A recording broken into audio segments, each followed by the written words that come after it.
Hello foodies, welcome to Vismai food. ఇవాల్టి special Karnataka tea shops special rava వడలు. కర్ణాటకలో especially బెంగళూరులో సాయంత్రాలు మీరు ఏ టీ షాప్ దగ్గరికి వెళ్ళినా ఖచ్చితంగా ఈ రవ్వ వడలు మీకు కనిపిస్తాయి. చాలా క్రిస్పీగా ఉంటాయి. చాలా సింపుల్ రెసిపీ, కానీ కొన్ని టిప్స్ ఫాలో అయితే అస్సలు ఫెయిల్ అవ్వకుండా వస్తుంది. సో జాగ్రత్తగా చివరి వరకు చూస్తే ఎప్పుడు చేసినా 100% బెస్ట్ అండ్ క్రిస్పీ వడలు వస్తాయి. Let's start. ముందుగా బౌల్లో ఓ పెద్ద కప్పు ఉల్లిపాయలు ఇలా పొడవుగా కాస్త మందంగా తరుక్కున్నవి మాత్రమే తీసుకోండి. మరీ సన్నని తరుగు తీసుకోకండి. ఈ మందం ఉంటేనే వడకి రుచి. ఇందులో ఓ పచ్చిమిర్చిని మధ్యకి చీరినటువంటి సన్నని తరుగు, 3 టేబుల్ స్పూన్ల సన్నని కొత్తిమీర తరుగు, 1 టీ స్పూన్ అల్లం తురుము, రుచికి సరిపడా ఉప్పు, కాస్త జీలకర్ర, 2 రెబ్బల కరివేపాకు సన్నని తరుగు వేసి ఉల్లిపాయల్ని బాగా గట్టిగా పిండుతూ కలుపుకోండి. అప్పుడు ఉల్లిపాయ, కొత్తిమీర, మిర్చీల్లోని సారం అంతా నీరుగా దిగుతుంది. ఆ నీరే వడకి అసలైన రుచి. ఇలా బాగా ఓ నిమిషం పాటు పిండుతూ కలుపుకున్నాక ఓ కప్పు బొంబాయి రవ్వ వేసి గట్టిగా నిమురుతూ కలుపుకోండి. రవ్వని బాగా నిమురుతూ కలుపుకున్నాక ఓ టేబుల్ స్పూన్ వేడి నెయ్యి వేసి మరోసారి కలుపుకుంటే వడలు బాగా క్రిస్పీగా వస్తాయి. ఇప్పుడు రవ్వలో పావు కప్పు పుల్లని పెరుగు వేసి బాగా కలుపుకోండి. పుల్లని పెరుగు అయితే వడలు చాలా రుచిగా ఉంటాయి. లేనివారు నార్మల్ పెరుగే వేసుకోండి. పులుపు ఇష్టం ఉంది అనుకున్నవారు మాత్రం అరచెక్క నిమ్మరసం వేసుకోవచ్చు. గట్టిగా నలుపుతూ కలిపాను నేను.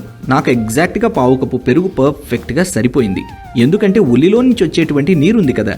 ఇప్పుడు ఈ రవ్వ పిండిని కనీసం 30 నిమిషాల పాటు నానబెడితే రవ్వ నాని పర్ఫెక్ట్గా వడలు వస్తాయి. 30 నిమిషాల తర్వాత కాస్త పెద్ద ఉండ తీసుకోండి. Bengaluru tea shop style vada కావాలనుకుంటే మాత్రం.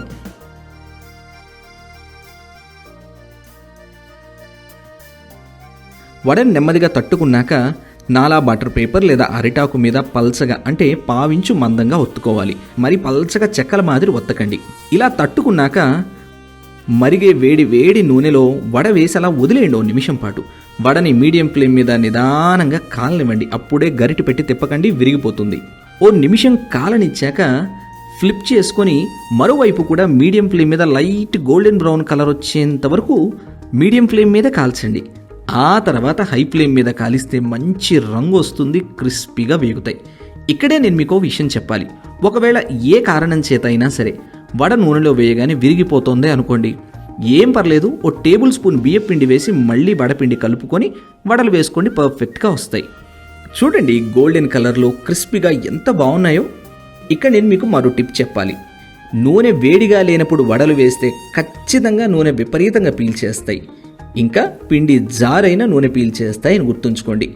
ఈ 2 టిప్స్ మీరు గుర్తుపెట్టుకుంటే perfect super tasty Bengaluru style rava vada తయారైపోతుంది. ఏంటి, నచ్చిందా? ట్రై చేస్తారా? అయితే డీటెయిల్డ్గా రెసిపీని చదువుకుంటూ చేయడానికి vismyfood.com వెబ్సైట్ విజిట్ చేయండి. అలాగే మీరు తయారు చేసిన ఆ రెసిపీ పిక్ని నాతో విస్మై ఫుడ్ ఇన్స్టాగ్రామ్ని ఫాలో అవుతూ ట్యాగ్ చేయాలని గుర్తుంచుకోండి.